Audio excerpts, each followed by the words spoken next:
Notre lecture de l'Écriture sainte ce matin est tirée de Matthieu, chapitre 24, verset 12.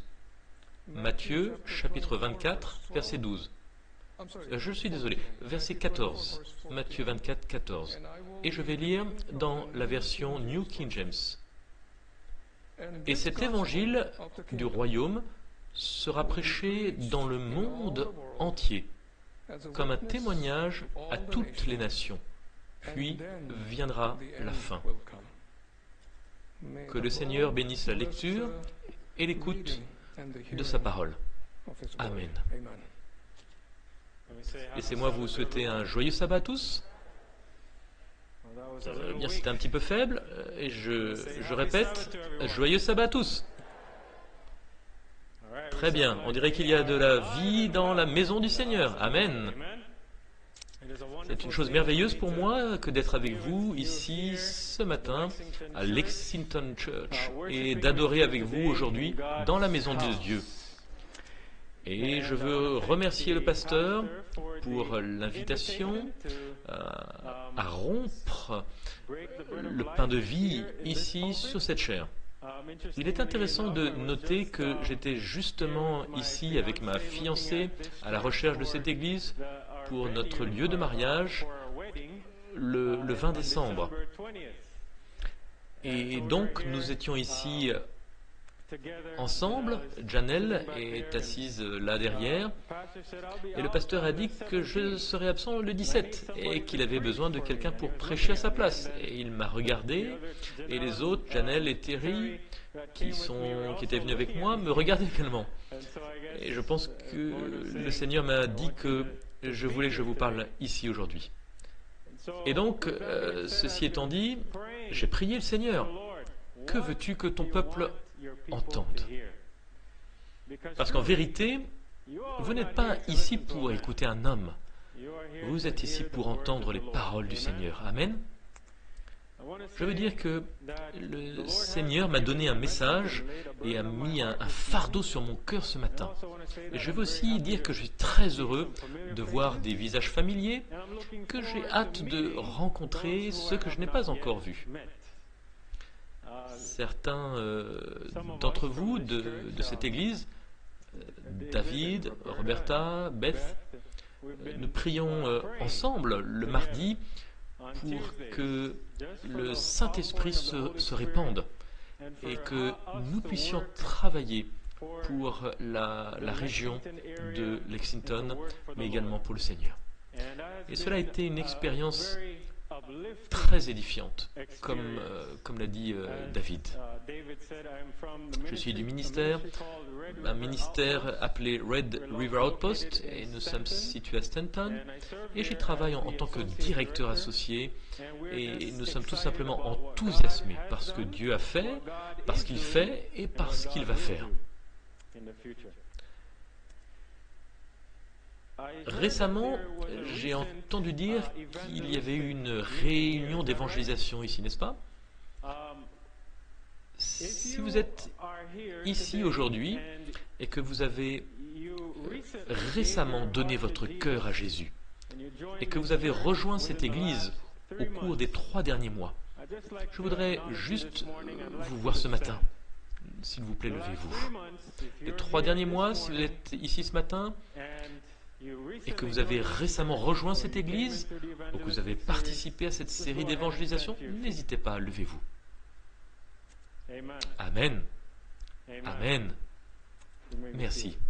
Vous pouvez vous asseoir. Vous savez, dans le livre de Luc, chapitre 15, la Bible dit qu'il y a de la joie dans le ciel pour un seul pécheur qui se repent. Amen. C'est notre légitimité en tant qu'Église. C'est connaître Jésus, mais également le faire connaître. Alors, sans plus attendre, eh bien, prions.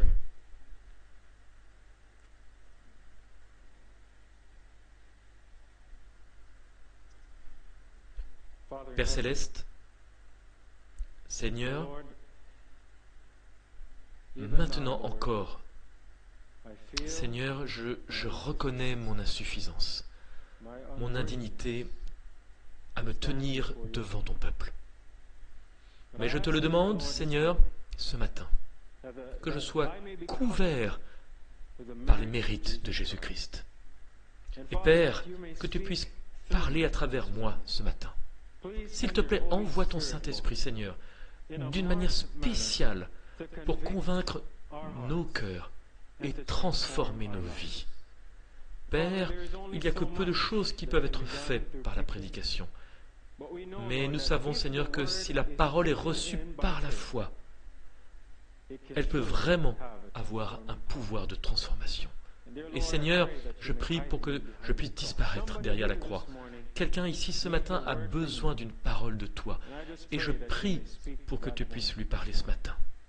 Quelqu'un ici ressent son besoin de toi, Seigneur.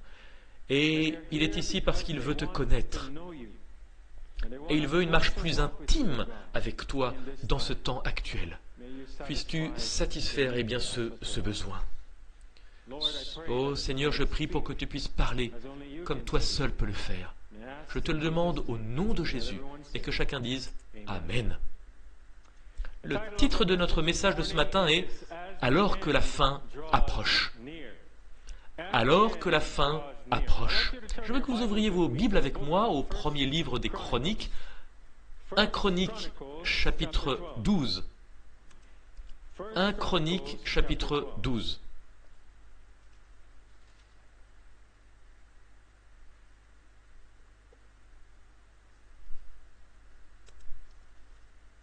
Et lorsque vous y êtes, eh bien, dites-le moi en disant Amen.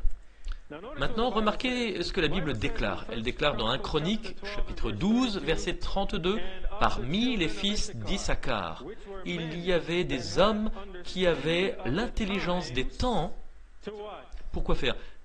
Qui savaient ce qu'Israël devait quoi faire? Devait faire. Les enfants d'Issachar. Ici, la Bible dit les enfants d'Issachar qui étaient des hommes qui avaient l'intelligence de quoi? Mes amis, êtes-vous avec moi? Vous savez, j'aime bien les feedbacks. J'aime savoir que je ne prêche pas tout seul. Maintenant, c'est bien de voir vos yeux, je ne peux pas voir votre sourire, mais quand vous me donnez une réponse, je sais que vous êtes là. Amen. Très bien. La Bible déclare donc que les enfants d'Issachar, qui étaient des hommes qu'ils avaient quoi? De la compréhension des temps. Parce qu'ils comprenaient les temps, la Bible dit qu'ils savaient ce qu'Israël devait faire. Deux choses. Ils comprenaient les temps, et comprendre, cela signifie qu'ils percevaient le sens voulu. Et ils savaient ce qu'Israël devait faire. Comprenons-nous les temps? Je veux partager trois choses avec vous aujourd'hui. Trois choses avec vous aujourd'hui. Et il est temps de réaliser ces trois choses, chers amis. La première, il est temps de regarder. Il est temps de quoi? De regarder. Il est temps de surveiller. Jésus n'a jamais été pris par surprise. Dans Galates chapitre 4 et verset 4, nous lisons « Mais lorsque la plénitude des temps fut atteinte, Dieu envoya son Fils dans le monde, né d'une femme. » La Bible affirme dans Marc 1, 15 que lorsque le temps fut accompli, Jésus alla prêcher, le temps est accompli et le royaume de Dieu approche, repentez-vous et croyez à l'évangile. Jean chapitre 7 et verset 6, la Bible dit « Mon temps n'est pas encore venu. » Encore une fois, Jésus n'a jamais été pris par surprise. Comme les enfants d'Issachar, Jésus a compris le temps. Et parce que Jésus a compris le temps, il a compris et su ce qu'il fallait faire. Dans Matthieu, chapitre 26 et verset 18, la Bible dit « Mon heure est proche ». Jésus suivait le temps. Comment Jésus comprenait-il le temps? Parce qu'il étudiait les Écritures. Vous me suivez? Jésus a étudié les Écritures et Jésus a particulièrement étudié le livre de Daniel. Et grâce à cette étude de ce livre, il savait exactement où il se trouvait dans le temps. En comprenant où il se trouvait dans le temps, il savait ce qu'il devait faire. Êtes-vous avec moi? Jésus savait que son heure était venu. C'est ce que nous lisons dans Jean 13, 1. Dans Luc 4, 21, vous vous souvenez, la Bible dit que Jésus est entré dans la synagogue comme c'était sa coutume et qu'il s'est levé pour lire. Et que lisait-il, mes amis? Les Écritures, mais où en particulier? Le livre d'Ésaïe.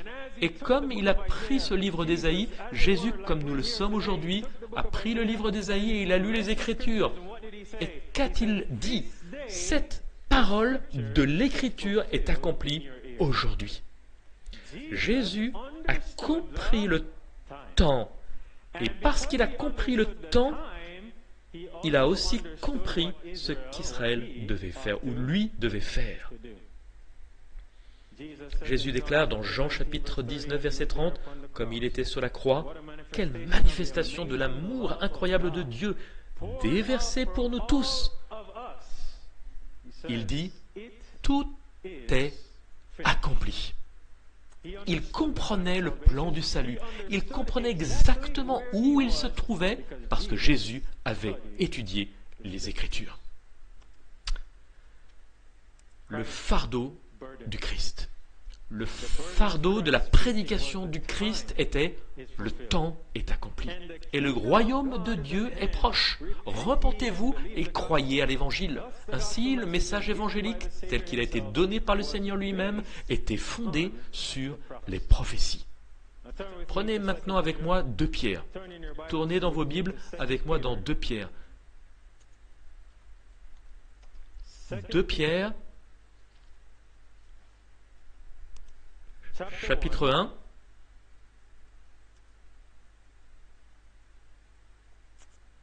Et début du verset 16. Et quand vous y êtes, faites-le moi savoir en disant Amen. 2 Pierre, chapitre 1, verset 16, la Bible dit, pour nous, j'entends des pages qui tournent encore. Avez-vous trouvé? Amen. 2 Pierre 1, verset 16, la Bible dit, car ce n'est point en suivant des fables composées avec artifice que nous vous avons fait connaître la puissance et la venue de notre Seigneur Jésus-Christ, mais comme ayant été témoins oculaires de sa majesté. Que dit Pierre ici? Que dit-il? Écoutez, comme Jean, dans 1 Jean chapitre 1, verset 3 et suivant, Jean dit, ce que nous avons vu et entendu, nous vous l'annonçons, afin que vous ayez communion avec nous. Pierre déclare, regardez, nous étions avec Jésus, nous l'avons vu marcher dans les rues, nous l'avons vu guérir, et c'est pourquoi nous vous écrivons. Mais plus encore, nous étions là, dit Pierre dans ce message, nous étions là sur la montagne de la transfiguration, quand sa majesté a été révélée. Pouvons-nous dire que nous avons été témoins oculaires de cette majesté? Or, aucun d'entre nous n'a jamais vu Jésus physiquement. Nous avons une expérience avec Dieu, n'est-ce pas? Mais nous n'avons pas encore vu le Seigneur. Pierre dit que nous l'avons vu, que nous le connaissons. Mais remarquez ce qu'il dit ensuite, verset 17. Car il a reçu de Dieu, le Père, honneur et gloire, lorsque cette voix lui a été adressée par la gloire suprême. Celui-ci est mon Fils bien-aimé, en qui j'ai mis toute mon affection. Maintenant, imaginez que vous étiez là, comme Pierre, et que vous avez entendu le tonnerre dans le ciel, et que vous avez entendu, le Père dire, voici mon Fils bien-aimé, en qui j'ai mis toute mon affection. Quelle expérience incroyable cela aurait été, n'est-ce pas? Mais remarquez, il continue en disant, et cette voix qui venait du ciel, nous l'avons entendue. Pierre dit, nous l'avons entendue. Nous vous racontons notre témoignage, notre histoire, notre faiblesse. Nous l'avons entendu. Quand nous étions avec lui sur la sainte montagne. Maintenant, remarquez ce qu'il dit au verset 19. Est-ce que vous êtes là? Nous avons aussi la parole de quoi? Des prophètes, qui est ferme, à laquelle vous faites bien de vous attacher, comme à une lampe qui brillait dans un lieu obscur, jusqu'à ce que le jour resplendît et que l'étoile du matin se leva dans vos cœurs. Or, qui est l'aube du jour et l'étoile du jour? Nul autre que Jésus. Et qu'est-ce que dit Pierre? Pierre dit, regardez, nous l'avons vu, nous avons été témoins de sa majesté. nous avons entendu de nos propres oreilles, mais nous avons une parole prophétique à laquelle vous faites bien de prêter attention. Ce qu'il dit, c'est que, bien que nous l'ayons vu, vous pouvez compter sur quelque chose de plus réel que nos sens, nos yeux et nos oreilles, et quelque chose de plus réel que ce que nos yeux peuvent voir et nos mains peuvent toucher. C'est la parole plus sûre de la prophétie. Et lorsque Jésus déclare ici que le temps est accompli, sa prédication est basée sur les prophéties. Parce qu'il a compris le temps, il a aussi compris ce qu'il fallait faire. Très bien. Abordons ces 3 W. Numéro 1, regardez. Il est temps d'analyser. Jésus connaissait le temps, mais qu'est-ce que cela a à voir avec nous? En quoi sommes-nous concernés? Regardez ceci. Puis il revint et trouva encore ses disciples endormis, car leurs yeux étaient appesantis. Ces disciples représentent l'Église endormie à l'approche du jour où Dieu la visitera.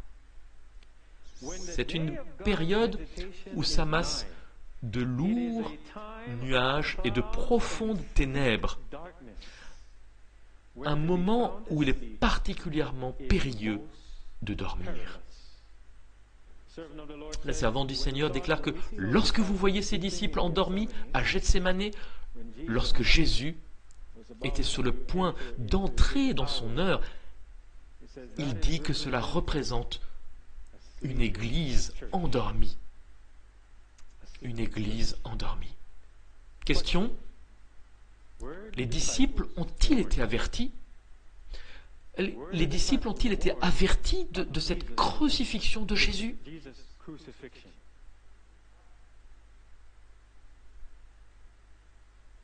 Regardons cela. Tournez vos Bibles avec moi au chapitre 16 de Matthieu, versets 13 à 21. Matthieu, chapitre 16. Et pour gagner du temps, nous ne passerons pas en revue toutes ces références, mais regardez ceci, Matthieu, chapitre 16, au verset...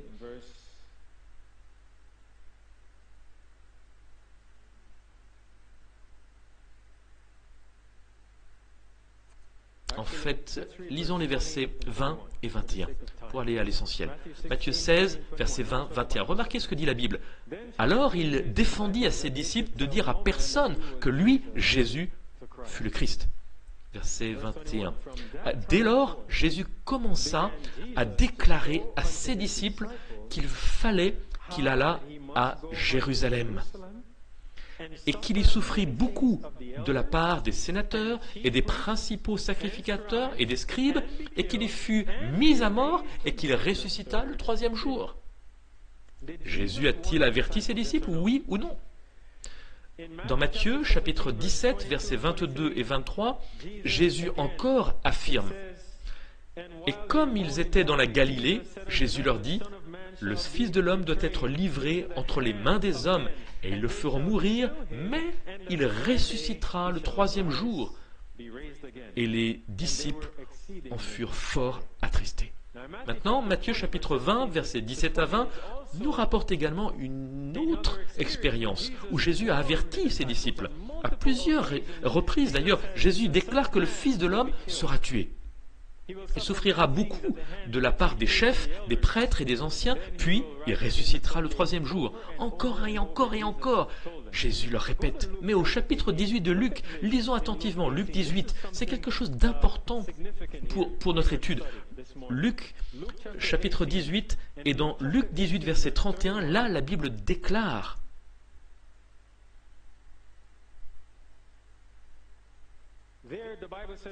Jésus prit ensuite à part les 12 et leur dit: voici, nous montons à Jérusalem, et toutes les choses qui ont été écrites par les prophètes touchant le Fils de l'homme vont être accomplies, car il sera livré aux gentils, on se moquera de lui, on l'outragera et on crachera sur lui. Jésus leur dit ensuite ce qui va se passer. Il continue: et après qu'on l'aura fouetté, on le fera mourir, et le 3e jour il ressuscitera. Verset 34. Mais ils n'entendirent quoi? Rien de tout cela. Ce discours leur était caché et ils ne comprenaient point ce qui leur était dit. Nous voyons bien que les disciples ont été avertis. Les disciples ont été prophétiquement avertis par Jésus de ce qui allait se passer, mais ils n'ont pas compris ce dont il leur parlait. Y a-t-il une application pour nous aujourd'hui? Notez ceci. Avant sa crucifixion, le Seigneur expliqua à ses disciples qu'ils devaient être mis à mort et ressuscités du tombeau. Et des anges étaient présents pour imprimer ces paroles dans les esprits et les cœurs. Et la note continue. Mais les disciples attendaient une délivrance temporelle du jour romain et ne pouvaient tolérer la pensée que celui en qui reposaient tous leurs espoirs devait subir une mort ignominieuse. Les mots dont ils avaient besoin de se souvenir étaient bannis de leur esprit. Question: certaines des paroles de Dieu ont-elles été bannies de nos esprits aujourd'hui? Et une partie de ce que Dieu nous a donné a-t-il été banni de nos esprits aujourd'hui? Elle continue. Et quand le temps de l'épreuve est venu, il les a trouvés comment? Non préparés. La mort de Jésus a complètement détruit leurs espoirs comme s'il ne les avait jamais prévenus. Continuons ainsi, dans les prophéties, l'avenir est ouvert devant nous aussi clairement qu'il a été ouvert pour les disciples par les paroles de Christ. Mais malheureusement, comme les disciples, beaucoup n'ont aucune idée de ces prophéties. Lisons la suite. Les événements liés à la fin de la période de probation et au travail de préparation pour le temps de trouble sont clairement présentés, mais nombreux sont ceux qui ne comprennent pas plus ces vérités importantes que si elles n'avaient jamais été révélées.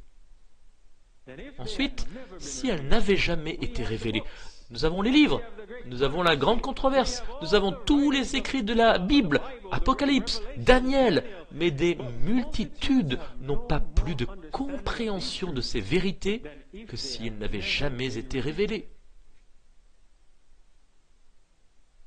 Le temps de grâce, clairement présenté. Maintenant, il me faut aller un peu plus vite. Quel est l'événement lié à la fin du temps de grâce qui est clairement présenté ici? Je veux partager ceci avec vous. Quel événement est clairement présenté comme étant lié à la fin du temps de la grâce? Lisons ceci. Le Seigneur m'a clairement montré quoi? Que l'image de la bête sera formée avant la fin du temps de grâce. Car elle constituera la grande épreuve pour le peuple de Dieu, par laquelle leur destin éternel sera décidé. C'est l'épreuve que le peuple de Dieu doit passer avant d'être scellé. Puis, dans la grande controverse, nous lisons que le sabbat sera le grand test de loyauté. Sommes-nous dans une église adventiste du 7e jour? Et croyons-nous réellement encore? Amen. Maintenant, elle déclare, dernier acte du drame, la substitution des lois des hommes à la loi divine, l'exaltation par des autorités purement humaines du dimanche à la place du sabbat biblique, voilà le dernier acte de quoi? Du drame. Ces choses nous sont-elles clairement présentées? Oui ou non? Mais se pourrait-il que, comme les disciples, Jésus leur présentait clairement ce qui allait se passer dans l'avenir, mais que le moment venu, il les ait trouvés endormis. Se pourrait-il, mes amis, que Jésus nous ait clairement présenté ce qui va se passer et que l'Église se soit endormie? Je prie pour que Dieu nous réveille tous. Amen. Comment ces choses ont-elles été clairement présentées? Regardez le coronavirus. Y a-t-il un lien entre le corona et la loi nationale du dimanche? Il y a un lien. Nous n'allons pas débattre de la question de savoir s'il s'agit d'une plandémie ou d'une pandémie ou quoi que ce soit d'autre. Mais voyons, nous, un lien en tant qu'étudiants de la prophétie. Regardez.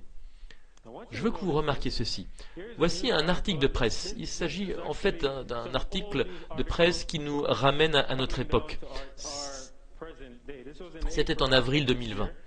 À quoi ressemblera notre nouvelle normalité? Des indices commencent à apparaître. Regardez ce qu'il dit. Les changements dans notre façon de penser, de nous comporter et d'entrer en relation les uns avec les autres, certains délibérés mais d'autres beaucoup plus inconscients, certains temporaires mais d'autres potentiellement permanents, sont déjà en train de définir de nouvelles normalités. Ils disent, cette crise n'a peut-être que peu de précédents, mais il existe certains modèles dans la façon dont les personnes et les communautés se comportent lorsqu'elles sont plongées dans de longues périodes d'isolement et de danger. Vous souvenez-vous du 11 septembre? C'est intéressant parce que avant le 11 septembre, vous savez, il y avait de longues files d'attente dans les aéroports et maintenant vous avez de longues files d'attente dans les aéroports, des scans corporels, des fouilles systématiques. C'est tout à fait normal lorsque nous prenons l'avion de nos jours. Mais il n'y a pas si longtemps, il n'était pas rare de se présenter à l'aéroport une demi-heure avant un vol intérieur. Quelqu'un se souvient-il de cette époque? Et de garder vos chaussures bien serrées, de passer le détecteur, tout en sirotant une boisson, peu importe la boisson que vous buviez, le tout sans jamais avoir à montrer une pièce d'identité. Est-ce que quelqu'un s'en souvient? Mais après le 11 septembre, il y a eu quoi? Une toute nouvelle norme. Le renseignement d'État américain a explosé dans le sillage du 11 septembre. Cette croissance s'est traduite par une augmentation marquée de la surveillance gouvernementale, principalement par le biais d'un vaste réseau clandestin de surveillance du téléphone et de l'Internet. Maintenant, je veux que vous remarquiez ce qu'ils disent ici sur le coronavirus. Vous le savez peut-être déjà, mais suivez-moi. J'ai un objectif en tête.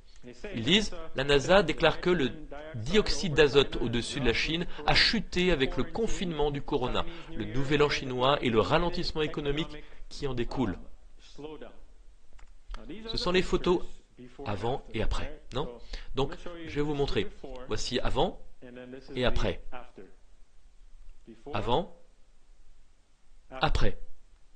Vous dites, le dioxyde a diminué, notre eau est plus propre, notre air est plus propre, tout est mieux grâce au confinement. Vous me suivez? Remarquez maintenant ce que dit le secrétaire des Nations Unies. Il affirme qu'il y a une menace plus grande encore que le corona. Donc, à la lumière de cette crise, ils disent maintenant autre chose. Il dit, il y a une menace plus grande encore que le coronavirus. Quelle peut être cette plus grande menace? Prêtez attention à ce qu'il dit. Alors que de nombreux systèmes de santé et chaînes d'approvisionnement médical sont au point de rupture, Antonio Guterres déclare que si l'impact du coronavirus est à la fois immédiat et terrible, il existe une urgence encore plus profonde qui est, selon lui, la crise environnementale en cours sur la planète. Il affirme donc que la crise environnementale est une menace plus grande encore que le coronavirus. Vous êtes toujours là? M. Guterres fera valoir que le dérèglement climatique approche d'un point de non-retour, ajoutant que les gaz à effet de serre, tout comme les virus, ne respectent pas les frontières nationales. Et voici ce que dit le pape François. En ce jour de la terre, le pape déclare que la nature ne pardonnera pas nos offenses. Ok, très bien. Remarquez ce qu'il dit. Mercredi, à l'occasion du 50e anniversaire de la première journée de la Terre, le pape François a lancé un vibrant plaidoyer en faveur de la protection de l'environnement, affirmant que la pandémie du corona avait montré que certains défis devaient être relevés par une réponse globale. Est-ce que vous avez entendu? Est-ce que vous voyez? Est-ce que vous commencez à voir la connexion ici?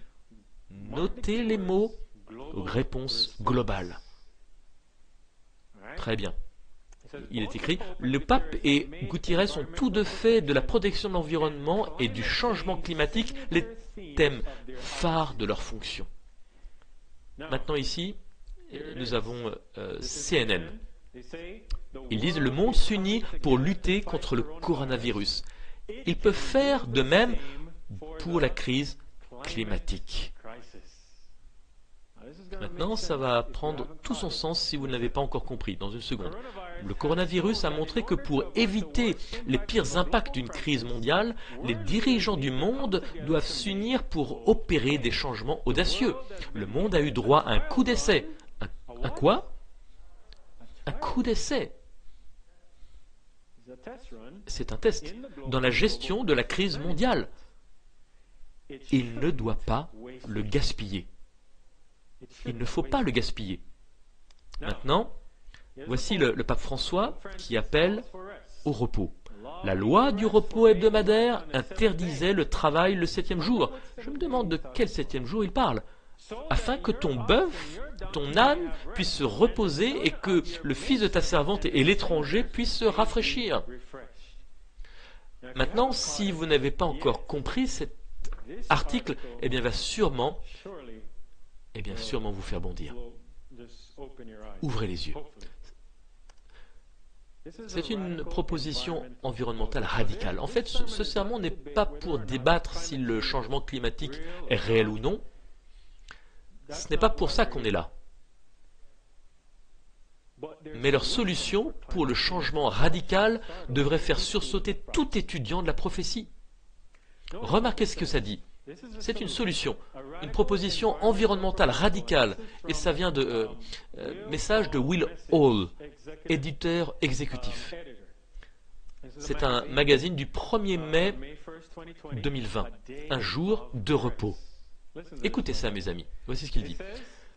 La semaine dernière, alors que les écologistes du monde entier célébraient la journée de la Terre, j'ai été intrigué par le potentiel d'une solution biblique au problème de la pollution atmosphérique. Un jour de repos. Des informations récemment publiées semblent confirmer ce qui devrait être évident. Un jour de repos hebdomadaire pourrait contribuer à maintenir l'équilibre du système environnemental que Dieu a établi pour soutenir l'existence physique de l'homme. Il poursuit en disant « Les images satellites de la NASA ont montré une baisse de 30% des niveaux d'oxyde d'azote. Les émissions de monoxyde de carbone provenant principalement des voitures et des camions ont diminué de 50% dans la ville de New York.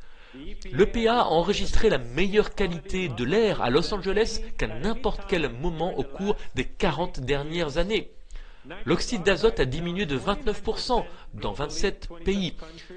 L'ozone en baisse de 11%. Les nuages de pollution et le brouillard ont diminué de 9%. Ce sont des chiffres stupéfiants, publiés par une équipe conjointe de chercheurs norvégiens et allemands. Mais c'est une autre chose qu'ils soulignent, qui devrait vraiment inciter tout le monde à s'arrêter et à réfléchir. Remarquez ce que dit cet article ensuite. Il dit « Essentiellement, ils ont déploré que le verrouillage mondial ne soit pas durable en raison de la catastrophe financière qu'il perpétuerait, en raison des avantages potentiels pour la santé obtenus par la réduction des émissions de polluants atmosphériques, des activités économiques au rythme habituel. En d'autres termes, ils disent que ce blocage global a été très bénéfique pour l'environnement. Mais nous réalisons que nous ne pouvons pas avoir un verrouillage global tout le temps, car cela écraserait l'économie, et il y aurait une grande catastrophe, et peut-être une guerre civile. Alors voici leur proposition. Alors que se passerait-il si un verrouillage des activités majeures était possible pendant un certain temps chaque année? Mais pas toutes en même temps. Mais pas tout en même temps. Et si nous pouvions avoir un confinement, mais au lieu d'avoir un confinement comme nous l'avons eu pendant tant de mois, si nous pouvions l'avoir sur une période plus courte? Ensuite, il déclare « Imaginez les efforts écologiques possibles s'il y avait une pause annuelle de 52 jours. » Où est-ce qu'ils ont trouvé 52 jours? Regardez. Regardez, 52 jours par rapport aux 2 semaines d'inactivité mesurées pour l'étude. Et au lieu de 52 jours d'affilée, si l'interruption n'était que d'un jour par semaine. Est-ce que vous suivez ça, mes amis? Et il continue. Est-ce que quelque chose d'aussi simple que l'observation d'un jour de repos pour 6 jours de travail pourrait faire une différence dans la qualité de l'air et ainsi réduire les impacts écologiques désastreux de la pollution que de nombreux scientifiques prédisent pour notre monde? Et pour encore renforcer plus le clou, les chiffres produits par cette seule étude, avec seulement un tiers environ de la population mondiale sous confinement partiel ou total, semblent suggérer que l'impact serait statistiquement et pratiquement significatif. Et puis, quant à l'impact écologique sur les entreprises, le fait d'être fermé un jour par semaine, alors ici, ils vont rencontrer une objection, dire que si quelqu'un dit que, bien que nous ne pouvons tout simplement pas permettre aux entreprises d'être fermées un jour par semaine, il montre que Chick-fil-A, une chaîne de magasins, a assez bien réussi en fermant le dimanche, généralement générant plus de ventes par magasin en 6 jours que ses 3 concurrents les plus proches réunis en 7.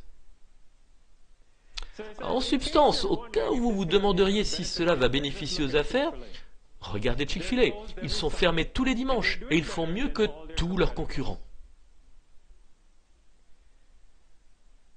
Mes amis, comprenons-nous la portée de cette remarque? Comprenons-nous le temps? Mais savons-nous que faire? Je vais avancer. Le titre de cet article est « N'y a-t-il rien que vous puissiez faire pour l'environnement, ne serait-ce qu'un jour par semaine ?» On peut ne rien faire. Et cela profiterait à l'environnement. Et le pape suggère à tous les dirigeants du monde que le dimanche est la solution à une crise plus importante que le coronavirus, le changement climatique. Voyons-nous les prophéties s'accomplir sous nos yeux, mes amis?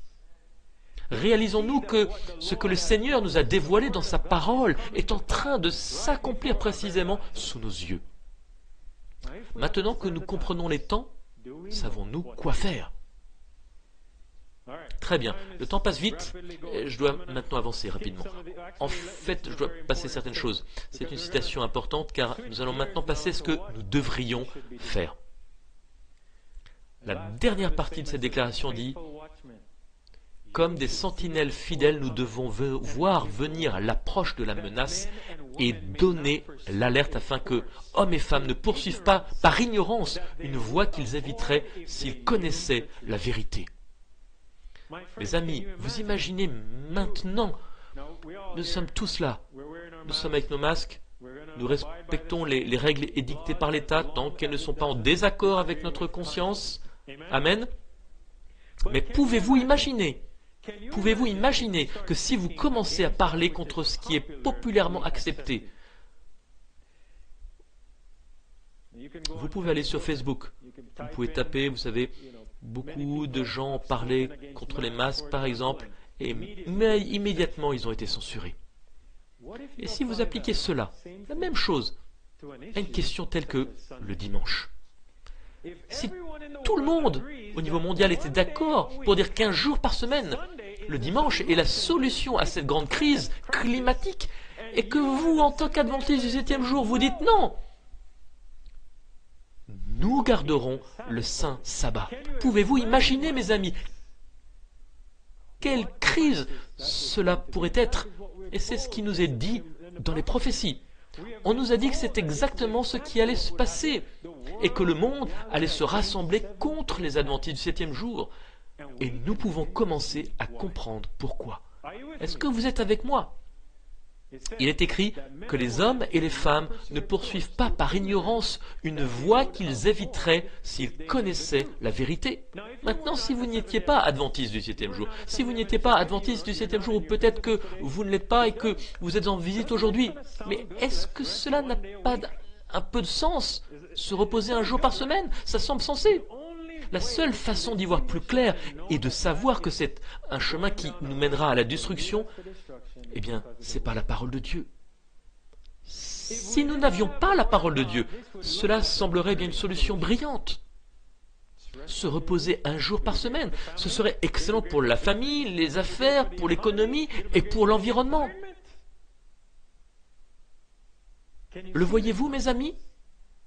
Le monde est en crise et Jésus nous interpelle. Je vais sauter cette information ici et continuer. Donc les enfants d'Issachar, ils savaient deux choses. Il y avait deux caractéristiques chez les enfants d'Issachar. Ils comprenaient les temps et ils savaient ce qu'Israël devait faire. Deuxième chose que j'aimerais partager avec vous. Je vais conclure rapidement. Voici l'œuvre. Quoi? L'œuvre. Jésus dit, il faut que je fasse les œuvres de celui qui m'a envoyé.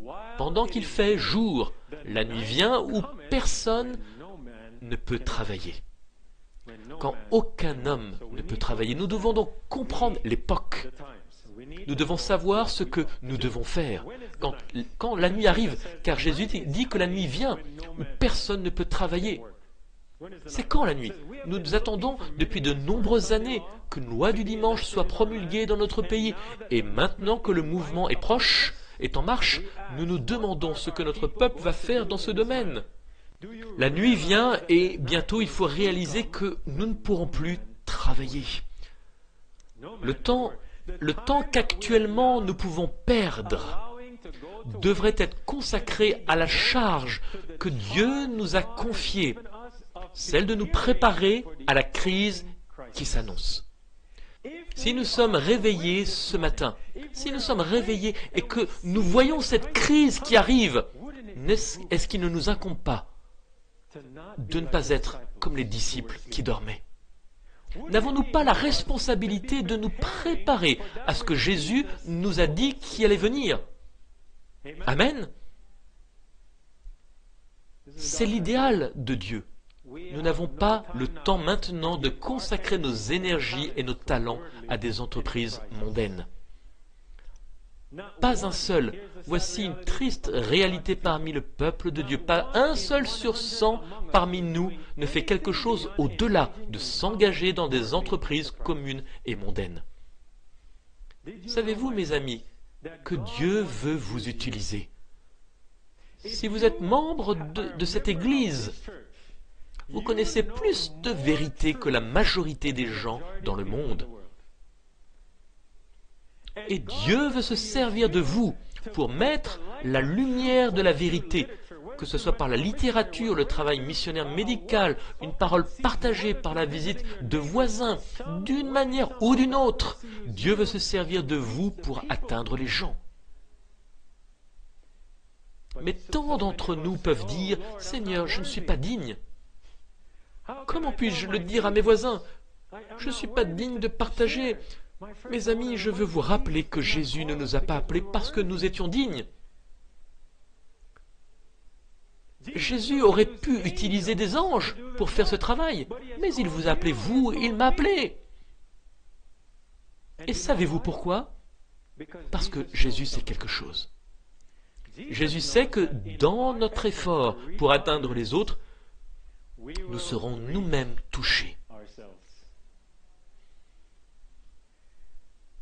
Nous n'avons pas le temps maintenant de nous consacrer à de simples entreprises mondaines. C'est l'appel de Dieu. Dieu nous appelle non seulement les pasteurs, mais aussi les médecins, les infirmières, les colporteurs, les ouvriers de la Bible et tous les autres laïcs consacrés, avec des talents variés, qui ont une connaissance de la vérité présente à considérer les besoins des villes non averties. Quelqu'un dit, mais Seigneur, je ne sais pas quoi dire. Je ne sais pas comment répondre aux objections. Ah, mes amis, ne nous dit-on pas que nous avons un Dieu qui a affirmé qu'il enverrait le Saint-Esprit pour mettre les mots dans notre bouche lorsque nous en aurons besoin? Ne nous dit-on pas que dans la parole de Dieu, Jésus déclare « Vous serez mes témoins ». Écoutez ceci. Il devrait y avoir 100 croyants activement engagés dans le travail missionnaire personnel, là où il n'y en a qu'un actuellement. Alors, quelle est la solution de Dieu? Quelle est cette solution de Dieu? Autre citation. En effet, le ministère de la parole avait été couronné de succès à Jérusalem, mais en y prolongeant leur séjour, les disciples risquaient de négliger le mandat que le Seigneur leur avait confié d'aller par tout le monde. Et remarquez cette autre citation, oubliant que c'est en travaillant avec zèle au service de Dieu qu'on acquiert quoi? Le plus de force pour résister au mal. La force de résister au mal est mieux acquise par un travail zélé. Que dit-elle? Pourquoi y a-t-il tant d'anxiété parmi nous? Pourquoi y a-t-il tant de dépression parmi nous? Pourquoi y a-t-il tant de chagrin d'amour et de douleur dans les mariages brisés, les relations brisées et les ruptures parmi nous? Le mal, pourquoi? Elle dit que c'est parce que nous oublions que la force de résister au mal est mieux acquise par un travail zélé. C'est le meilleur remède. Écoutez cette déclaration, c'est une déclaration surprenante. Le meilleur remède, c'est-à-dire qu'on ne peut pas trouver mieux que cela. Le meilleur remède que vous puissiez offrir à l'Église ne consiste ni à faire des sermons, ni de sermonner. Donc ce que je fais ici n'est pas la meilleure chose que je puisse faire pour vous. Le meilleur remède que vous pouvez donner à l'Église n'est pas de prêcher ou de sermonner. Mais qu'est-ce que c'est? Mais à faire des plans en vue de les mettre au travail. Elle continue, s'ils passaient à l'action, ceux qui sont déprimés ne tarderaient pas à oublier leurs motifs de découragement. Qu'est-ce que le découragement? Le désespoir, non? Le découragement. La dépression. S'ils passaient à l'action, ceux qui sont déprimés ne tarderaient pas à oublier leurs motifs de découragement. Les faibles deviendraient forts, les ignorants intelligents, et tous seraient en mesure de présenter la vérité telle qu'elle est en Jésus. Il y a des gens qui se sont récemment convertis et qui ont rejoint la foi. Remarquez ce qu'elle dit. Lorsque les âmes sont converties, mettez-les immédiatement au travail. Mettez-les au travail. Et à mesure qu'elles travailleront selon leurs capacités, elles deviendront plus fortes. Voulons-nous voir de nouveaux convertis, forts et dynamiques? Mettez-les au travail. Donnez-leur du travail à faire. Voulons-nous être plus forts dans notre vie spirituelle? Mettez-vous au travail. C'est en rencontrant des influences opposées que l'on se confirme dans la foi. Et c'est ce que j'ai vécu, mes amis. Je me souviens de la première fois en 2011. J'avais 18 ans. 18 ans à l'époque. Et je me souviens avoir fait du porte-à-porte pour la première fois de ma vie. Et je n'avais jamais entendu parler de démarchage avant. C'était un programme d'été, et alors que je faisais du porte-à-porte, le Seigneur m'a ouvert les yeux. J'ai vu avec des yeux neufs. Comme si des écailles étaient tombées de mes yeux et que j'étais ouvert à un monde nouveau. Car pour ceux d'entre vous qui ne savent pas ce qu'est le démarchage, vous allez de porte à porte, vous partagez votre foi et vous partagez des livres sur la base d'un don et ainsi de suite. Et quoi qu'il en soit, ce programme a complètement changé ma vie et m'a mis sur une voie différente. J'étudiais pour être ingénieur à l'époque, il n'y a rien de mal à cela, si c'est ce que Dieu, là où Dieu vous a appelé, mais Dieu m'a mis sur une voie différente pour être missionnaire à plein temps pour lui. En vous mettant au travail, Dieu vous révélera votre prochaine étape et vous grandirez dans la grâce en vous efforçant d'accomplir le travail qu'il nous a appelés à faire. C'est dans l'accomplissement de l'œuvre du Christ que l'Église peut compter sur sa présence. Allez, dit-il, faites de toutes les nations des disciples. Et voici, je suis avec vous tous les jours jusqu'à la fin du monde.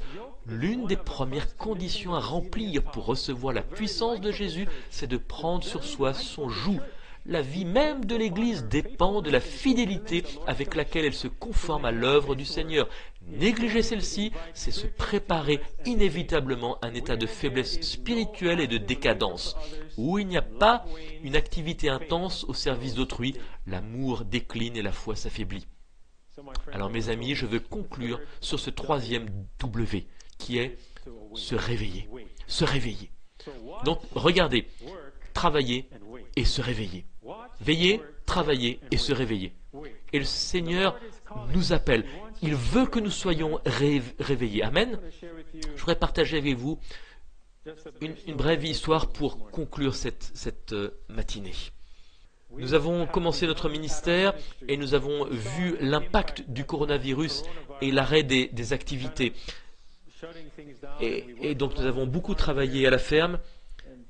Il y a quelques semaines, nous nous sommes dit, vous savez, nous devons sortir et commencer à exercer notre ministère dans notre communauté. Et donc, nous avons commencé à faire TCI. TCI est un acronyme pour Engagement Total de la Communauté. Cela signifie qu'un jour par semaine, nous laissons notre ministère, nous tous, et nous sortons dans la communauté, dans la ville. Nous venons juste de commencer. Donc nous prenons des sondages avec nous, et alors que nous faisons cette enquête sur des propositions pour aider les gens, on peut trouver des choses qui peuvent aider la communauté. Les travaux de jardinage, amélioration de l'habitat, maladies liées au mode de vie, perte de poids, tout ce que vous voulez. Nous avons donc cette longue enquête, et lorsque nous avons commencé à aller dans le voisinage, nous avons commencé à rencontrer des gens. Et alors que nous les avons rencontrés, nous avons discuté avec une dame qui s'appelle Maria. Et heureusement, cette propriété est une véritable bénédiction. Et cette propriété a été occupée par de nombreuses personnes merveilleuses au fil des années. Et donc la communauté là-bas nous connaît en quelque sorte. Et donc ils étaient très heureux de nous voir. Ils ont dit, ah oui, oui, nous nous souvenons de cette personne qui était là et cette personne qui était là. Oui, tu sais, ils sont très très amicaux avec nous. Et donc c'était une bénédiction que nous puissions sortir et avoir ce genre d'accueil. Mais nous avons rencontré cette dame, donc Maria. Et nous l'avons rencontrée, elle est venue à la porte et elle a dit, vous savez, je suis tellement reconnaissante que vous, les gars, vous soyez venus et que vous ayez commencé à faire cela. Elle a dit, mon mari est au Nouveau-Mexique et nous avons emménagé ici en juin dernier. J'ai traversé une petite dépression et maintenant vous êtes là. Alors elle m'a dit, oui, venez quand vous voulez, vous pouvez venir chez moi quand vous voulez. Alors le jeudi suivant, parce que nous le faisons le jeudi suivant, nous sommes allés chez elle, et alors que nous étions le jeudi suivant, eh bien, nous avons chanté pour elle. Nous avons partagé des témoignages avec elle, nous avons en quelque sorte appris à la connaître, et nous a dit, maintenant, est-ce que je dois venir à l'église ou quelque chose comme ça, vous savez ? Si j'apprends à vous connaître, vous avez commencé à me poser ces questions. Et je lui dis, non, nous ne sommes pas là pour vous convertir, nous sommes là pour partager l'amour de Jésus avec vous. Et quelle que soit la manière dont Dieu vous guide dans votre vie, vous le saurez. Nous prierons pour vous. Et puis elle a dit, oui, parce que je veux vraiment aller à l'église. On ne peut jamais s'attendre à ce que peuvent dire les gens. On ne s'attend jamais à la façon dont Dieu agit sur leur cœur. Et puis elle a dit, oui, alors faites-moi savoir où vous vous trouvez. Nous y sommes allés le jeudi suivant, ou même le jeudi, bon, peut-être ma mémoire me fait défaut maintenant, mais nous lui avons dit, voulez-vous passer et voir notre maison, notre ferme ? Elle a répondu, oh oui, allons-y. Alors on a sauté dans la voiture, on est retourné à la ferme, et cette femme était tellement heureuse. Elle a dit, waouh, c'est incroyable. Et vous savez, nous lui avons donné différentes choses du jardin, juste à travers cette petite influence, cette rencontre tellement simple, en rencontrant nos voisins dans la communauté. Dieu a travaillé dans le cœur de Maria. Est-ce qu'on peut dire Amen? Je pourrais vous raconter des histoires, mais le fait est, mes amis, que Dieu veut que chacun d'entre nous se mette au travail. Oui, nous sommes tous indignes. Et oui, nous sommes tous des pécheurs, sauvés par la grâce. Mais Dieu ne nous a pas appelés parce que nous en sommes dignes. Vous connaissez Jésus et vous pouvez le partager avec quelqu'un d'autre. Dieu veut que nous nous engagions dans cette mission et nous devons connaître les temps et nous devons savoir exactement que faire. Y a-t-il quelqu'un ici ce matin qui aimerait dire « Seigneur, lever la main est assez intimidant, mais je veux être capable d'être un témoin pour toi. S'il te plaît, donne-moi l'occasion de témoigner à au moins une personne cette semaine. Peut-être pour donner un prospectus ou peut-être un livre.